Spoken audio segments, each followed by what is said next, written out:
Hello lovely buddies, welcome है आप सभी का एक ब्रांड न्यू एपिसोड में। तो अगर वीडियो पसंद आए तो वीडियो को लाइक जरूर करना और हाँ, चैनल को सब्सक्राइब करना तो बिल्कुल भी मत भूलना और कमेंट्स में अपनी राय में जरूर बताना कि आपको मेरी एक्सप्लेनेशन कैसी लगती है। Thank you guys. तो बढ़ते हैं अपनी न्यू वीडियो की तरफ। तो ये इस ड्रामे की उर्दू हिंदी एक्सप्लेनेशन का पार्ट 7 है एंड आई सजेस्ट गाइस कि अगर आपने अभी तक इस ड्रामे की बाकी एपिसोड्स को वॉच नहीं किया है तो पहले जाकर इस ड्रामे की बाकी एपिसोड्स को जरूर वॉच कर लें। इन सभी एपिसोड्स का लिंक डिस्क्रिप्शन और आई बटन पर मौजूद है। तो 7th एपिसोड की शुरुआत में दिखाया जाता है कि पिछली एपिसोड में अनु मैगजीन के चीफ एडिटर के बनाए गए ट्रैप में फंसकर रूफ पर लॉक हो जाती है। बारिश होने की वजह से अनु की हालत बिगड़ जाती है। ज़ीफेंग को भी अनु के ट्रैप में फंसे होने का किसी न किसी तरह पता चल गया था। वो अनु को बचाने के लिए दूसरे सामने की बिल्डिंग से छलांग लगाकर वहां पहुंच जाता है और इसके बाजू पर विंडो का शीशा लगने की वजह से चोट लग जाती है। पर वो अनु के पास जाकर इससे अपनी गोद में लेकर अपना कोट उतारकर इसको कवर कर लेता है। इसके अनु को होश में रखने की कोशिश करते इनकी हेल्प के लिए बुलाई गई टीम भी वहाँ पर पहुँच जाती है।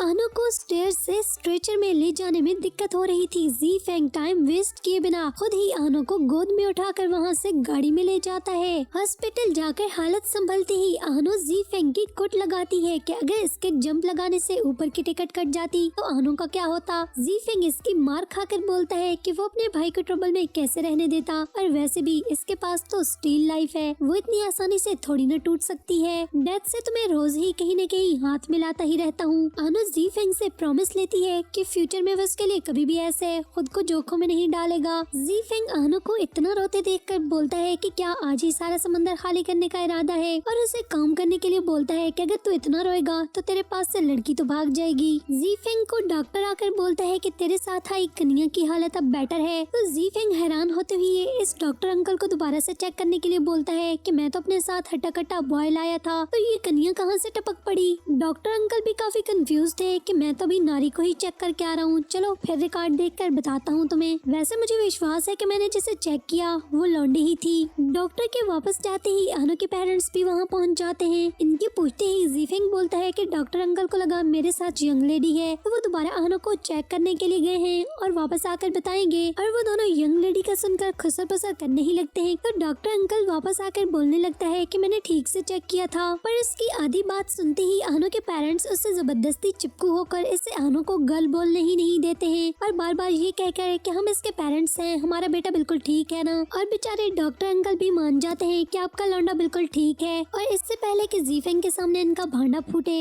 आंटी अंकल फौरन से उस डॉक्टर को वहाँ से भगा देते हैं। अनु की मोम काफी तपी हुई थी तो वो ज़ीफेंग पर काफी गिरबी दिखाती है कि इसलिए मैं अपने बेटे को तुम्हारे साथ काम करने के लिए नहीं भेजना चाहती थी। देखो तो जरा, काम पर गए पहले दिन ही इसकी क्या हालत हो गई है। वैसे तो बड़ा बोल रहे थे कि मैं इसे भाइयों की तरह रखूंगा, बस अब से अनु तेरे साथ काम नहीं करेगा। ज़ीफेंग भैया भी बार बार आंटी से सॉरी करते रहते हैं और अंकल आंटी को ठंडा करने की कोशिश करते हैं। फिर वो दोनों ज़ीफेंग को अनु को देखने से मना करते हुए उसे वापस घर भेज देते हैं कि नहीं, अब हम यहाँ पर पहुँच गए हैं तो तुम्हारी जरूरत नहीं है, जाकर अपनी केयर करो। फिर हॉस्पिटल में अनु की मोम इसको रेजिग्नेशन लेटर पर साइन करने को बोलती है कि बस अब तो ज़ीफेंग के साथ काम नहीं करेगी। अनु इनको बताती है कि ज़ीफेंग की कोई गलती ही नहीं थी, ये सारी खिचड़ी तो उसके खुद की पकाई हुई थी। इस बेचारे ने तो अपनी जान जोखिम में डालकर स्पाइडरमैन की तरह इसको बचाया था। सारी की सारी मिस्टेक अनु की अपनी थी। अनु के पापा इसकी मम्मी को बोलते हैं कि देखा डार्लिंग, मैं तो तुम्हें पहले ही मना कर रहा था, जनरल मैनेजर से गुस्सा करने से रोक रहा था ना मैं। मिस पई बोलती है कि मुझे क्या पता था, वो भी तो आगे से सब सुनकर सॉरी सॉरी किए जा रहा था। अनु अपनी नाराज मम्मी को मना लेती है कि इसे अपने 25th ईयर में पहली बार कोई ढंग की जॉब मिली है और वो ज़ीफेंग के साथ काम करते हुए काफी हैप्पी है। तो इसकी मम्मी इसके सेटिस्फाइड होने और इसके हैप्पी होने का सुनकर फौरन से मान जाती है कि मेरी बेटी को अपनी मॉम को बटरिंग करना बहुत अच्छे से आता है। ज़ीफेंग चीफ एडिटर को ढूंढकर इसकी अनु को ट्रबल में डालने के लिए कुट लगाता है और वो एडिटर आसानी से अपोलोजाइज करने के लिए मान जाता है। बेचारे को फिक्र थी कि कहीं ज़ीफेंग के मुख से इसकी शक्ल और सुंदर न हो जाए। और ज़ीफेंग भी अपने मुकुंग की मजीद बरसात उस पर रोक कर दीवार पर ठोक देता है कि ये तो पहले ही औरतों की तरह मनमना रहा है, तो इस पर अपनी ताकत क्या जाया करनी, और इसे वार्न करता हुआ वापस चला जाता है कि आइंदा अगर तूने इस तरह का कोई काम किया तो फिर तो अपनी खैर ही मनाना। ज़ीफेंग जीहान के साथ गिफ्ट लेकर आनो के घर पहुंच जाता है। आनो अपने मॉम डैड के साथ मिलकर ज़ीफेंग से मिसअंडरस्टैंडिंग के लिए अपोलोजाइज करते हैं। जीहान कई पेरेंट्स के लिए इनके फेवरेट चीजों के गिफ्ट लेकर आई थी जिसके बारे में उसने ऑफिस से पूछा था, और आनो के पेरेंट्स का लव देखकर वो सबके सामने आनो का हाथ पकड़कर बोलती है कि मुझे भी आनो के साथ फ्यूचर में अपना ऐसा ही रिलेशन चाहिए। और आनो के पेरेंट्स इसकी बात सुनकर बेचारे बोलते हैं कि बेटा ये क्या कह रही हो, पर गम की तरह चिपकी बैठी जीहान जो कि ज़ीफेंग के रोकने से भी बाज नहीं आ रही थी। आनो इसको बोलती है कि मुझे सुनकर बहुत अच्छा लगा कि तुम मुझे लाइक करती हो, पर बात ये है ना कि मुझे कोई गर्लफ्रेंड बनानी ही नहीं है। जीहान को तो किसी की बात का कोई फर्क ही नहीं पड़ रहा था, तो वो उसको बोलती है कि मेरे साथ रहोगे फ्यूचर में तो मुझे लाइक करने लगोगे देखना। और आनो के पेरेंट्स को भी इसे खुद को एक्सेप्ट करवाने के बारे में सिफारिश करवाती है, और वो बेचारे तो सांस रोककर इस सारे मामले को अंडरस्टैंड करने में लगे हुए थे कि क्या बोले। और फिर जब आनो देखती है कि ये बला तो उसका पीछा ही नहीं छोड़ रही है, तो वो फौरन से जीहान को बोलती है कि अगर मैं सच बताऊं तो असल में बात ये है कि मुझे लड़कियों में इंटरेस्ट ही नहीं है, मुझे लड़के बहुत अच्छे लगते हैं। और उसकी ये बात सुनकर जीहान के साथ साथ उसके पेरेंट्स का तो मुंह खुले का खुला रह ही गया था। पर उसके साथ साथ ज़ीफेंग भी अपनी कॉलर ठीक करने लगता है कि ये तो कुछ ज्यादा ही हो जाएगा। इसे अपनी फिक्र लग गई थी कि हिट लिस्ट पर तो वही होगा, कि मतलब अब तो बच कर रहना पड़ेगा। लड़के ने अब तो अपने पेरेंट्स के सामने बोल दिया है। आनो के मॉम डैड जो कि इसकी बात सुनकर नाना में सर हिला रहे थे। वैसे आनो बेचारी ने ठीक ही कहा था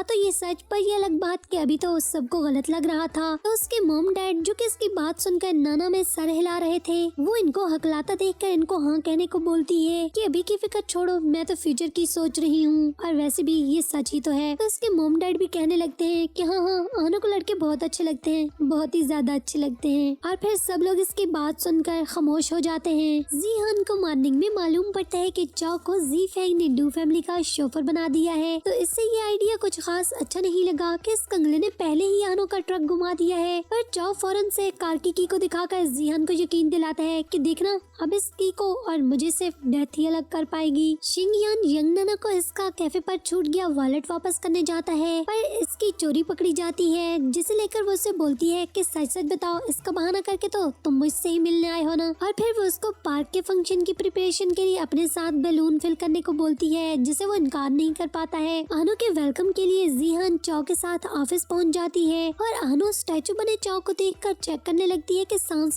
भी नमूना ले रहा है या नहीं। आनो जीहान को इसकी केयर करने से मना करती है कि मैंने बताया तो है कि मुझे तुम्हें कोई इंटरेस्ट नहीं है, मुझे बॉयज में इंटरेस्ट है। आनो के बॉयज को लाइक करने वाली बात सुनकर चाओ को अपनी इज्जत की फिक्र पड़ जाती है कि हाय मैं तो इसके साथ सबसे ज्यादा लंबे अरसे तक और इसके बहुत ही करीब रहा हूँ। और फिर जीहान चाओ को पीछे होने को बोलकर और आनो के करीब जाकर बोलती है कि मुझे कोई परवाह नहीं है कि तुम मुझे लाइक करते हो या नहीं, पर मैं भी डू फैमिली का खून हूँ, पीछे हटना तो मुझे भी नहीं आता है। और इससे बोलती है कि तुमने इससे पहले कभी किसी लड़की के साथ टाइम नहीं गुजारा ना, इसलिए तुम्हारी ये हालत है, और देखना मेरे साथ रहने से तुम्हें लड़कियों में इंटरेस्ट हो जाएगा। वो आनो को जैसे ही किस करने लगती है तो वो फौरन से अपने सामने पड़े फ्लावर्स पेटल को मुंह पर रख लेती है, और आनो के इस बला से बचने के लिए अल्तो जलाल तो आई बला को टाल तो पड़ते हुए ज़ीफेंग की कॉल आ जाती है, और वो पूरी बात सुने बिना ही बोलती है कि हाँ मैं आ रहा हूँ, मैं फौरन से आ रहा हूँ। पर जीहान को पीछे करती हुई बोलती है कि देखो तुम्हारा भाई मुझे बुला रहा है, और जीहान गुस्सा करते हुए जस्ट लाइक कि मेरे भाई की भी ना बहुत पक्की टाइमिंग है। और आनो के वहाँ से भाग जाने के बाद बोलती है कि चाहे तुम्हें कोई लड़की पसंद हो या फिर कोई एलियन ही क्यों ना हो, पर मैं भी तुम्हें अपना बना कर रहूंगी। और इन दोनों के वहाँ से चले जाने के बाद चाओ खुद से बोलता है कि मेरी दुनिया में आने का मकसद क्या है, देखो तो मैं आनो के साथ कितने लंबे अरसे से था